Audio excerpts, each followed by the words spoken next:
Welcome to నిత్య talks. ఈరోజు మనం చెప్పుకోబోయే కథ గతం వర్తమానం. ముల్కాపురం గ్రామం చాలా పాతదిగా, రహస్యాలను సజీవంగా నిలుపుకునే ఊరుగా ప్రసిద్ధి పొందింది. ప్రతి ఇల్లు, ప్రతి వీధి, ప్రతి వృక్షం తనకు తానే ఓ కథ చెప్పుకోవాలని అనుకునేంతగా ఈ గ్రామం రహస్యాలతో నిండిపోయి ఉండేది. ఈ గ్రామంలో రఘు అనే యువకుడు నివసించేవాడు. అతని పూర్వీకులు ఈ గ్రామంలో తరాల తరబడి నివసించారు. రఘు చిన్నప్పటి నుండే పుస్తకాలు చదవడం అంటే ఎంతో ఇష్టం. అతని తాతగారి దగ్గర ఉన్న పుస్తకాల సేకరణను పుస్తకాల దేవాలయం లాగా భావించేవాడు. ఒకరోజు రఘు తన తాతగారి పాత ఇంటిలో వెదుకుతూ దాచిన ఒక పాత, ధూళి పట్టిన పుస్తకం కనుగొన్నాడు. అది సాంప్రదాయబద్ధంగా పాత చర్మ కవచంతో కప్పబడి అనేక సంవత్సరాల నుండి ఎవరూ తెరవని విధంగా కనిపించింది. పుస్తకాన్ని చూడగానే రఘుకి ఒకే ఒక్క ప్రశ్న తట్టింది: ఈ పుస్తకంలో ఏమున్నది? పుస్తకం పగుళ్లతో నిండిన పుటలతో, ఆ పుటల మీద అనేక రహస్య అక్షరాలు వ్రాయబడ్డాయి. ఈ అక్షరాలు సాధారణంగా మనం చూస్తూ ఉంటే అర్థం కాకుండా ఉంటాయి. ఈ పుస్తకాన్ని చూసి రఘులో మానసిక అలజడి మొదలైంది.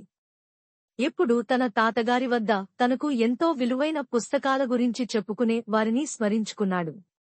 కాని ఈ పుస్తకం గురించి ఎప్పుడూ చెప్పలేదు. ఇది ఎందుకు ప్రత్యేకం?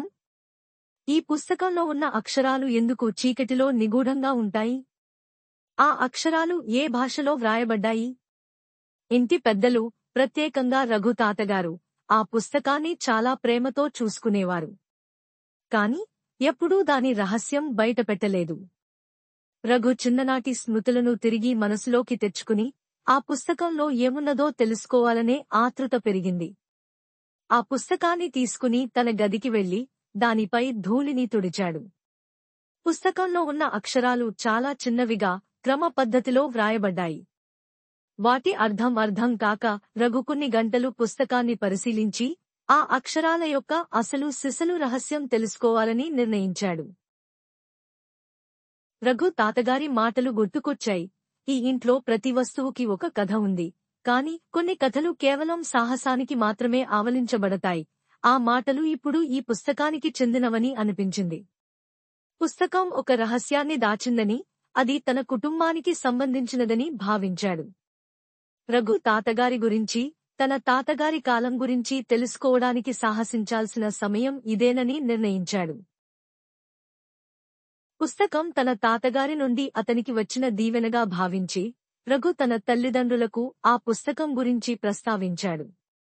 వారి దగ్గర ఆ పుస్తకం గురించి అడిగి తెలుసుకున్నప్పుడు ఎవరికీ ఆ పుస్తకం అర్థం కాలేదని తెలిసి రఘు ఆశ్చర్యపోయాడు. అందరూ ఆ పుస్తకాన్ని ఒక సాధారణ పాత పుస్తకంగా భావించారేమోనని అనిపించింది. కాని రఘు మాత్రం అది సాధారణ పుస్తకంగా కాదు, ఒక రహస్య నిధిగా భావించాడు. ఆ పుస్తకంలోని ప్రతి అక్షరాన్ని వివరిస్తూ, ప్రతి అర్థాన్ని తెలుసుకుంటూ రఘు తన ప్రయాణాన్ని ప్రారంభించాడు. పుస్తకంలోని అక్షరాలు ప్రతి ఒక్కటి ఒక సంకేతం, ప్రతి పుట ఒక గూఢార్థం అని అనిపించింది. అనేక రాత్రులు, ఎన్నో రోజులపాటు పుస్తకం పరిశీలనలో గడిపిన రఘు ఒక్కో అక్షరాన్ని డీకోడ్ చేయడం ప్రారంభించాడు. పుస్తకంలోని అక్షరాలను చదివే కొద్దీ రఘుకి ఒక కొత్త దారులు తెరుచుకున్నాయి. అది కేవలం ఒక పుస్తకమే కాదు, తన కుటుంబానికి సంబంధించిన ఒక నిధి క్షేత్రం అని తెలుసుకున్నాడు.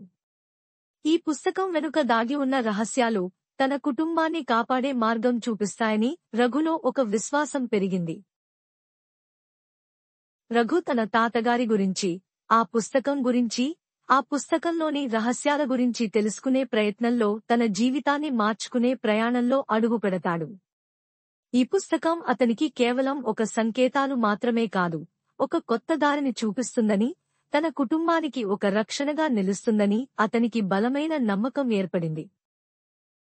ఈ పుస్తకంతో తన జీవితంలో ఏమి మారబోతుందో తెలియదు కాని, ఈ పుస్తకంలోని రహస్యాలు తనను ఒక కొత్త మలుపు తీసుకువస్తాయని రఘుకి నిశ్చయం ఏర్పడింది. కథ యొక్క తదుపరి ఎపిసోడ్ కోసం నెక్స్ట్ వీడియో చూడండి. వీడియో నచ్చితే లైక్ చేయండి. ఇంకా ఇలాంటి వీడియోస్ కోసం మన ఛానల్ ని సబ్స్క్రైబ్ చేయండి.